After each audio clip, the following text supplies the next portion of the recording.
Hello बच्चों, क्या हाल चाल। और सब बढ़िया। आइए आज हम कुछ मुख्य मान निकालते हैं साइन कॉस tan के। तो यहाँ पर हमने एक टेबल बना लिया है जो आपको दिख रहा होगा। ठीक, थीटा बराबर 0 अंश लिया है, 30 लिया है, 45, 60 और 90 अंश।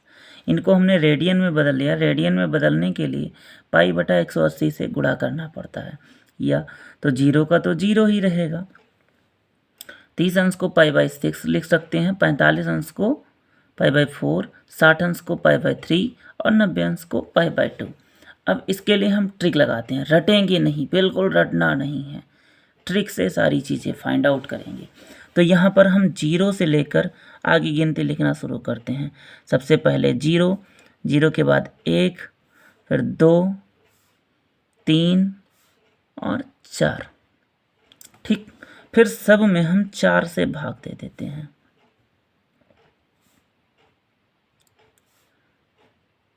सब में 4 से भाग दे देते हैं, सबका वर्गमूल ले लेते हैं।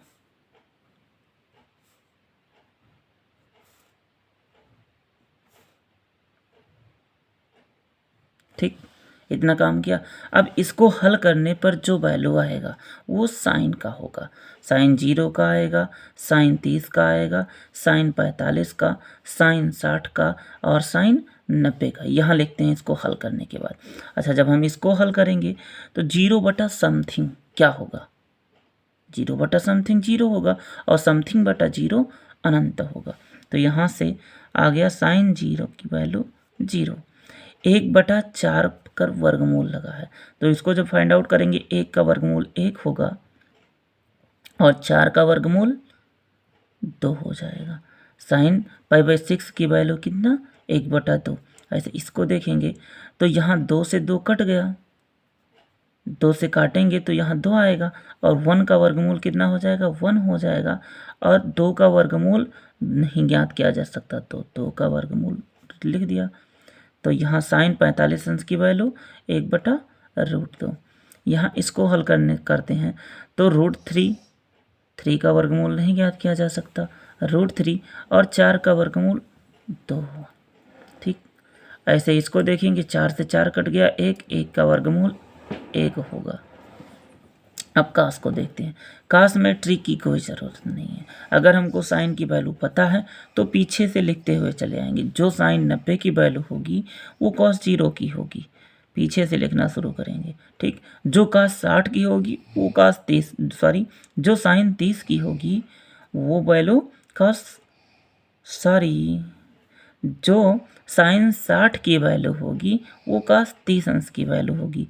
यहाँ से √3/2।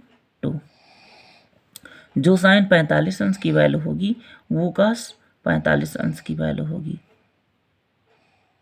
जो साइन 30 अंश की वैल्यू होगी वो कास 60 अंश की वैल्यू होगी। और जो साइन 0 अंश की होगी वो कास 90 अंश की होगी। ठीक, ये दोनों क्लियर। फिर अगली लाइन लिखने के लिए हम फार्मूले की उपयोग करेंगे।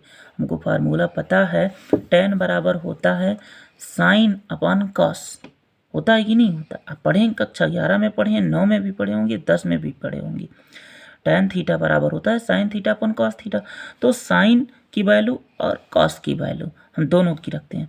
तो साइन अपॉन कॉस मतलब 0/1। 0/1 कितना हो जाएगा? हमने अभी बताया कि 0, यहाँ देखिए 0/समथिंग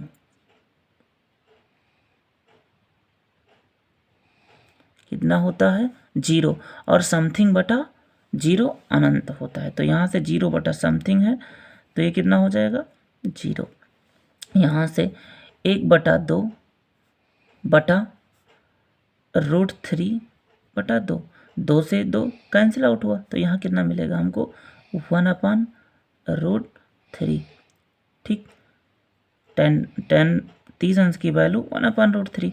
और यहाँ से साइन अपन कास 1/√2 साइन और कास की वैल्यू को कर दिया, √2 से √2 कट गया और 1/1 कितना हो गया? 1। इसको लिख सकते हैं। यहाँ से अब फाइंड आउट करेंगे tan π/3 की वैल्यू या 60 डिग्री की वैल्यू। तो यहाँ से कितना हो जाएगा?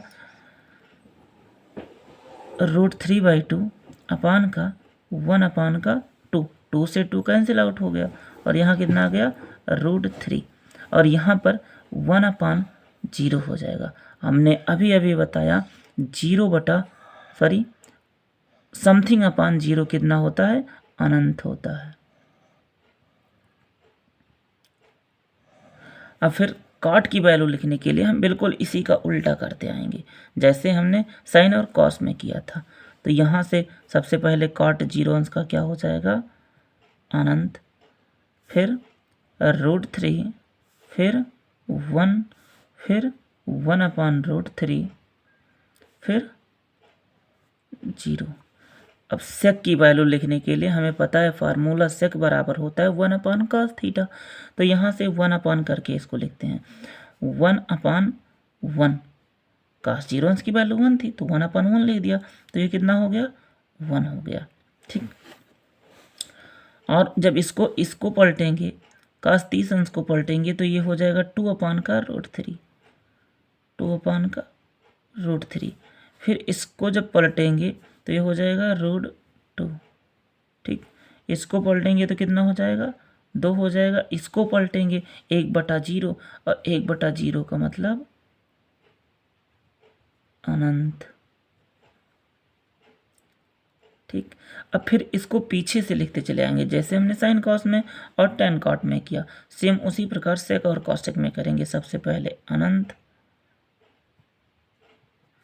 उसके बाद 2, उसके बाद √2, उसके बाद 2/√3, उसके बाद 1। समझ में आया? रटना नहीं है, बहुत आसानी से ट्रिक के साथ इसको सारी वैल्यू लिख लेंगे। Thank you for watching.